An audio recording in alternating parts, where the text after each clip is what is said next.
کب طبیبوں سے حکیموں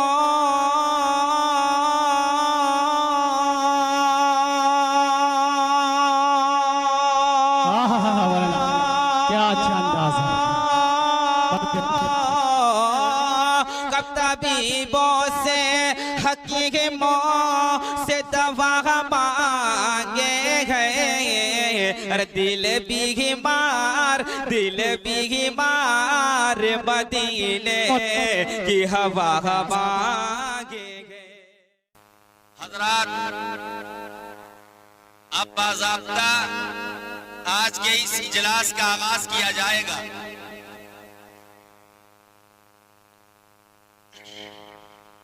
قرآن مجید اللہ تبارک و تعالیٰ کی پاکیزہ اور مقدس کتاب ہے، اور آج کی اس مجلس کا آغاز قرآن مجید کی تلاوت سے کیا جائے گا۔ قرآن مجید وہ کتاب ہے جس کا پڑھنا بھی ثواب ہے، جس کا سننا بھی ثواب ہے، جس کو سنانا بھی ثواب ہے، جس کو دیکھنا بھی ثواب ہے، جس کو چھونا بھی ثواب ہے، اور جس پر عمل کرنا سب سے بڑا ثواب ہے۔ یہ قرآن اللہ تبارک و تعالیٰ نے آج سے 1400 سال پہلے امام الانبیاء، امام الاتقیاء، امام الاولین والآخرین، تاجدار مدینہ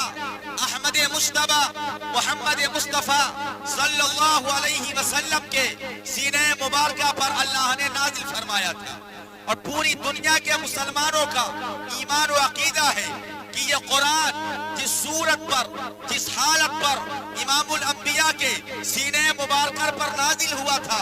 آج بھی اور آج سے لے کر قیامت تک یہ قرآن اسی صورت پر، اسی حالت پر باقی رہے گا۔ کوئی قرآن مٹانا چاہے نہیں مٹا سکتا، کوئی قرآن بدلنا چاہے نہیں بدل سکتا، کوئی قرآن ختم کرنا چاہے نہیں کر سکتا، بلکہ تاریخ گواہ ہے جو قرآن کو مٹانے آئے تھے انہیں اللہ نے صفحہ ہستی سے مٹا دیا، جو قرآن کو بدلنے آئے تھے انہیں اللہ نے بدل کے رکھ دیا، جو قرآن کو ختم کرنے آئے تھے انہیں اللہ نے روح زمین سے نیست و نابود کر دیا۔ اللہ کا قرآن کل بھی باقی تھا، اللہ کا قرآن آج بھی باقی ہے، اور اللہ کا قرآن قیامت کی صبح تک باقی رہے گا۔ اللہ قرآن میں اعلان کر رہا ہے ذالک الکتاب لا ریب فیہ، قرآن ایسی کتاب ہے جس کے اندر شک کی گنجائش نہیں ہے، شبہ کی گنجائش نہیں ہے۔ قرآن ایسی کتاب ہے جس کے بارے میں اللہ ڈنڈے کی چوٹ پر قرآن میں اعلان کر رہا ہے، اور دشمنان اسلام کو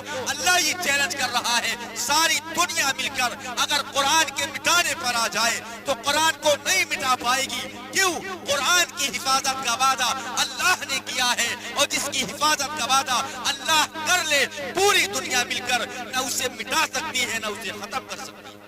بھائیو بزرگو، یہی وہ قرآن ہے کہ جس قرآن کو جب ابو بکر نے اپنے سینے سے لگایا تو اللہ نے صدیق اکبر بنا دیا، اسی قرآن کو جب حضرت عمر نے اپنے سینے سے لگایا تو اللہ نے فاروق اعظم بنا دیا، اسی قرآن کو جب حضرت عثمان نے اپنے سینے سے لگایا تو اللہ نے ذو النورین بنا دیا، اسی قرآن کو جب حضرت علی نے اپنے سینے سے لگایا تو اللہ نے فاتح خیبر بنا دیا۔ میرے بھائیو، آج بھی یہ قرآن اعلان کر رہا ہے اور پوری دنیا کے مسلمانوں کو یہ پیغام دے رہا ہے، اگر جنت میں جانا چاہتے ہو، کامیاب ہونا چاہتے ہو، عذاب قبر سے بچنا چاہتے ہو، اللہ کا محبوب بننا چاہتے ہو، اللہ کا پیارا بننا چاہتے ہو، اللہ کا دلارا بننا چاہتے ہو، تو آج بھی قرآن کو سینے سے لگانا پڑے گا۔ جس قرآن کو سینے سے لگا کر اللہ نے صحابہ کو کامیاب کیا، جس قرآن کی بنیاد پر اللہ نے تابعین کو کامیاب کیا، جس قرآن کی بنیاد پر اللہ نے تبع تابعین کو کامیاب کیا، جس قرآن کو سینے سے لگا کر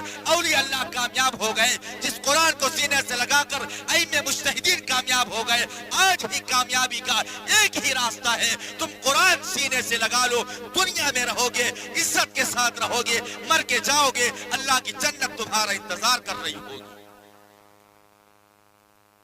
ارے کوئی تو بول دو سبحان اللہ۔ میں پرسوں سے بول رہا ہوں اور آپ کے میری آواز سے لگ بھی رہا ہوگا کہ میری آواز بھی متاثر ہے، لیکن گھبرائیے نہیں، انشاءاللہ جتنی تیز سے پرسوں بولا تھا اتنی تیز سے آج بھی بولوں گا۔ یہ قرآن کا معجزہ ہے، یہ قرآن جو اللہ کی کتاب ہے، یہ قرآن جو اللہ کا کلام ہے۔ آپ